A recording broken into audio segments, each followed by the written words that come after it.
সবাইকে আসসালামু আলাইকুম। আশা করি সবাই ভালো আছেন। যারা ঢাকা বিশ্ববিদ্যালয়ে এই সামনে নভেম্বর ডিসেম্বর একটা এমবিএ বা ইএমবিএ পরীক্ষা দিতে চাচ্ছেন, তারা এই কিছু জানেন না বা অল্প অল্প জানেন, তাদের জন্য এই ভিডিওটি আমি এ টু জেড ব্যাখ্যা করব। আপনার কত ক্রেডিটে আপনার থাকে, যোগ্যতা কি লাগে পরীক্ষা দেওয়ার জন্য, আপনার অ্যাডমিশন টেস্টের মধ্যে কি কি থাকে, খরচ কত, এবং আপনার ক্লাস শিডিউল। অনেকে মনে করে শুধু শুক্র শনিবার ক্লাস থাকে, কিন্তু ঢাবিতে মোটামুটি প্রতিদিনই ক্লাস থাকে। এইটাও আমি ব্যাখ্যা করবো। ওকে, তো আমি মোহাম্মদ সাজ্জাদ হোসেন, ঢাকা বিশ্ববিদ্যালয় এখানে এমবিএ করছি, ডিপার্টমেন্ট অফ ফাইন্যান্স, এবং মাত্র আর 2 মাস আছে পরীক্ষার। তো তার জন্য একটা ক্র্যাশ কোর্স শুরু হতে যাচ্ছে, যে আপনার একদম ডিটেলে। তো আপনারা যদি কোর্সে জয়েন হন, আপনি সকল কিছু পিডিএফ আকার দেওয়া হবে, তো আপনার কোনো তখন বই কেনা লাগবে না। তো আগামী 5 তারিখ পর্যন্ত একটা 1,500 টাকা ডিসকাউন্ট আছে। আপনি যদি এই কোর্সের মধ্যে ভর্তি হতে চান, তাহলে ডিসকাউন্টটা পাবেন। ডেসক্রিপশন বক্সে ডিটেল দেওয়া আছে, এবং এই কোর্সের মধ্যে মক টেস্ট এবং ফাইনাল মডেল টেস্ট থাকবে, ঢাবিতে যেরকম হয়। তো ডেসক্রিপশন বক্সে ডিটেল দেওয়া আছে। এইটা আমার হোয়াটসঅ্যাপ নাম্বার, যে যোগাযোগ করতে পারেন কোর্স সম্পর্কে জানার জন্য। এখন ভিডিওতে চলে যাওয়া যাক।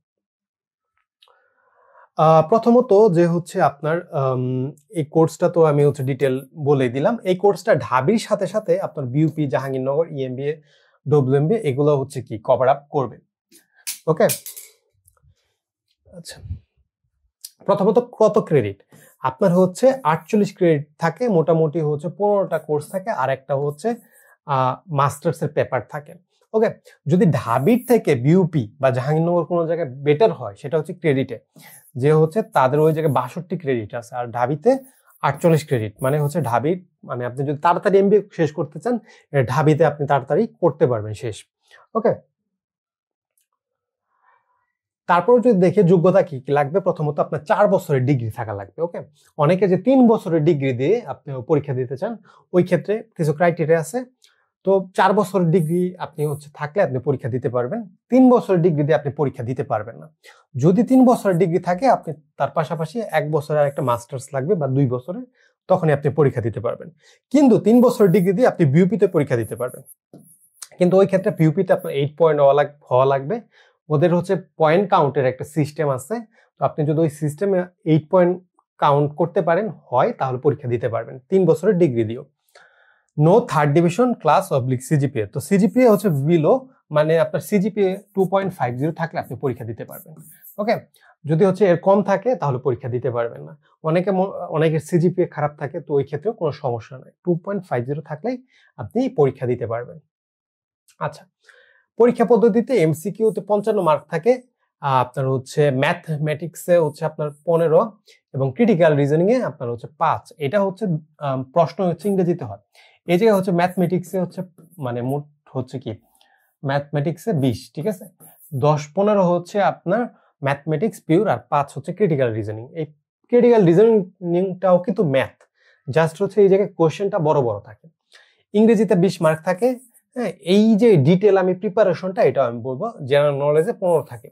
এখন এইবার প্রশ্ন প্যাটার্নে চেঞ্জ আসতে পারে, আমি নট শিওর, বাট আসতে পারে যে এইরকম যে ম্যাথে আপনার 30, এবং ইংরেজি এবং প্লাস জিকে মিক্সে আপনার কি 25 হইতে পারে। ওকে, তারপর রিটেন পার্ট দেখেন। রিটেনে এসে থাকে, এসেতে 10 মার্ক থাকে, বাংলা বা ইংরেজি থাকতে পারে। শর্ট নোটে 5 মার্ক থাকে, মানে 5টা আপনার ডেফিনিশন টাইপ দেওয়া লাগবে।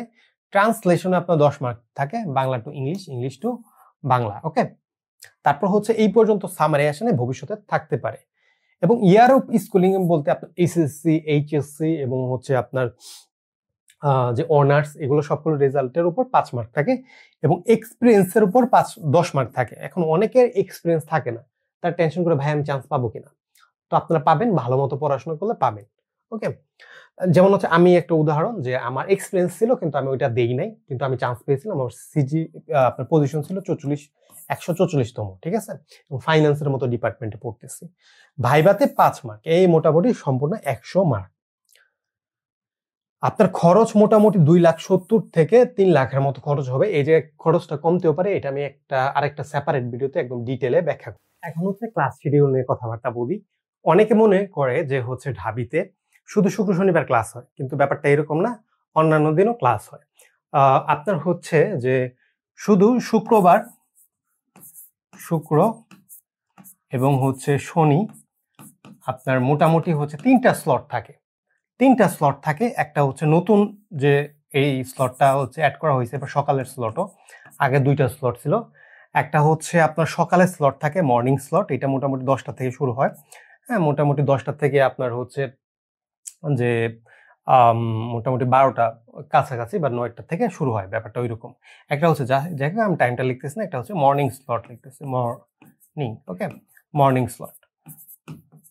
আরেকটা হচ্ছে মানে ইভিনিং স্লট, আপনার হচ্ছে এই স্লটটা হচ্ছে আপনার মোটামুটি 3টা 30 থেকে 6টা পর্যন্ত হয়, ওকে, ইভিনিং স্লট। আরেকটা হচ্ছে কি নাইট স্লট, যেটা হচ্ছে 6টা 30 থেকে মোটামুটি হচ্ছে 9টা পর্যন্ত হয়, ওকে। তো আপনি চাইলে একদিনে 3টা কোর্স নিতে পারবেন, এরকম হচ্ছে আপনার শুক্র শনিবার ক্লাস হয়। অন্যান্য দিন শুক্র শনিবার ছাড়াও অন্যান্য দিনও ক্লাস হয়, এটার কিন্তু হচ্ছে আপনার মোটামুটি এই যে 6টা 30 থেকে 9টা পর্যন্ত ক্লাস হয় অন্যান্য দিন। এখন হচ্ছে আপনি কিন্তু যদি 1টা 2টা সেমিস্টার চান, আপনি শুক্র শনিবার দিয়ে শেষ করতে পারবেন, কিন্তু সম্পূর্ণ যে আপনার ডিগ্রি শুক্র শনিবার শেষ করবেন এর ব্যাপারটা হবে না। তো তার জন্য এই জিনিসটা আপনার মাথায় রাখা লাগবে, অন্যান্য দিনও ক্লাস পড়তে পারে ডিগ্রিটা কমপ্লিট করার জন্য। হ্যাঁ, যে হচ্ছে জাস্ট শুক্র শনিবার আপনি করবেন এরকম হবে না। জাস্ট শুধু শুক্র শনিবার করতে চাইলে আপনি জাহাঙ্গীরনগর আইবিএটা চুজ করুন, ওইটা বেটার হবে। ওইটা শুধু শুক্র শনিবার, এবং বিউপিও হচ্ছে বৃহস্পতিবার শুক্র শনিবার, তো ওইটাও চুজ করতে পারেন। হ্যাঁ, তো ওইটা একটু ভাইবা চিন্তা নেবেন, ক্লাস কিন্তু অনেক হেক্টিক হয়। তারপর হচ্ছে আপনার বাসার পাশে যদি কোনো ইউনিভার্সিটি থাকে ওইটাও করতে পারেন।